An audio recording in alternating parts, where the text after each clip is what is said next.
Hi there, I'm Heather Sims and I'm a real estate broker in the Dallas area, and I love to provide what I hope is good real estate advice, if I do say so myself, through these videos each week. This week is geared toward home buyers and 3 distinct mistakes that they commonly make. And most buyers don't make these mistakes because they're careless. They make them because buying a home is emotional. You walk in, the light is perfect, the kitchen's beautiful, it smells good, you start picturing holidays there, and suddenly, logic takes a back seat, right? And after years in real estate, I consistently see 3 mistakes that can lead to long-term frustration or regret. The good news is, they are completely avoidable, and if you slow down and think strategically, you can avoid them. So let's start with the biggest one that I see.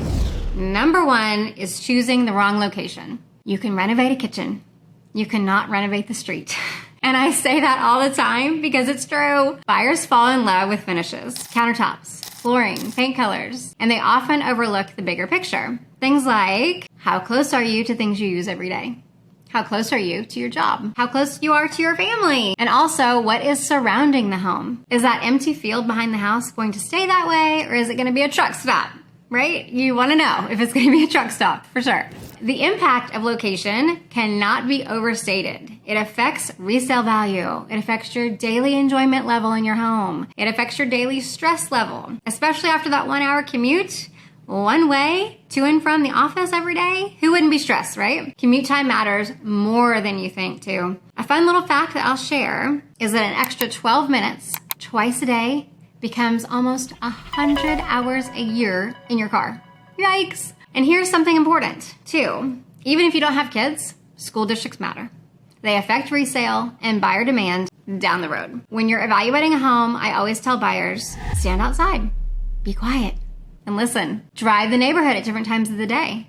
Look at what surrounds it. Think long term. And also make that drive to and from your office at the prime times that you would be. Because loving the house isn't enough if you don't love where it sits. And there's a reason why the old adage, location is a thing. Number 2, picking the wrong floor plan.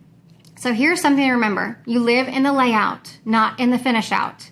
Meaning if the kitchen isn't in the right place or isn't big enough, no fancy backsplash that you love can fix that, right? Finishes can be changed fairly easily over time. Walls, structural layout, stair replacement, not so much. And I see this happen all the time. Someone chooses a home because it's updated and it's trendy and it's beautiful, but the floor plan doesn't actually support how they live. Ask yourself, where does everyday life land? Is there a drop zone near the garage? Is the laundry room convenient, or is it tucked away in an awkward corner? Is the primary bedroom separated in a way that makes sense for your stage of life? For example, some people love the fully open concept, right? Others discover after about 6 months that they miss having that little quiet office space or the more well-defined rooms like a dining room. If you work from home, where does your desk realistically go? If you host often, does the kitchen flow into the entertaining areas, or are you going to be shut away into the kitchen? If you have young kids, do you want the primary bedroom separated from their rooms, or do you want it closer to them? These are all lifestyle questions, not aesthetic ones, right? Another big one is storage. I did another video that touched on how clutter is a huge thing in all of our lives, right? The struggle is real.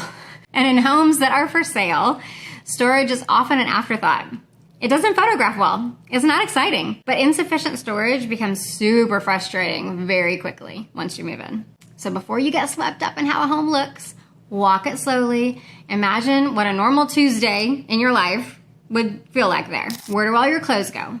Where do your shoes go?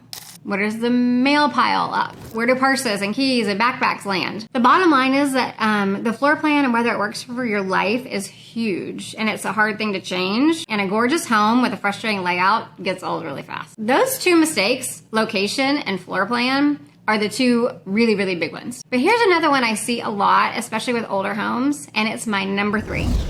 And that is getting scared away by inspection reports. This one's huge. Inspection reports are long. They're detailed, and they can look terrifying if you've never seen one before. 40 pages of bullet points can feel like, oh my God, this house is falling apart. I tell people all the time this about inspections is it's like someone telling you your baby's ugly. And it is not fun, because your baby's not ugly. You loved it before, right?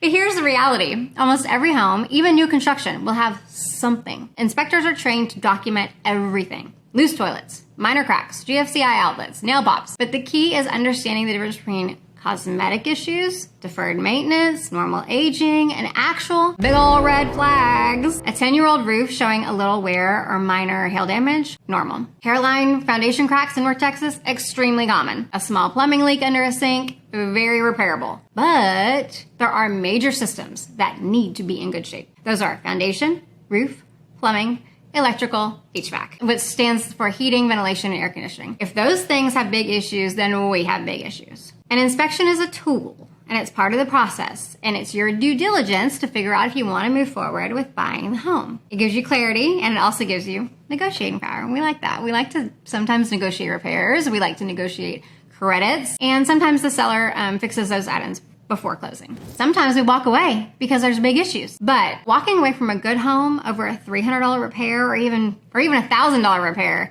is usually an emotional response, not a strategic one. And remember, even if you find a house with zero inspection findings, which is super rare, you will eventually own repairs when you own the home, meaning you will have to make repairs on it, of course. The goal is not perfection, it's understanding. So in closing, if you can avoid these 3 mistakes, the wrong location, the wrong floor plan, or overreacting to inspections, you dramatically increase your chances of loving your home long term. Buying a home is an emotional and financial challenge. You want to feel excited, but you also want to feel steady and you want to feel ready, right? Having someone who helps you think through these decisions calmly and without pressure makes a huge difference. I would love for that to be me if you're in the Dallas area, of course. And just keep in mind, no matter who you choose to help you, the right home isn't just pretty, it actually needs to fit your life. That's all I've got for today. Thank you for watching. I hope you join me next week on another edition of All Things Real Estate. And I'm Heather Sims, and if you like this video, please subscribe and comment about, whether you bought the wrong floor plan or the wrong location or something like that. I would love to hear about your experience in buying a home. Thank you. See you next week. Bye-bye.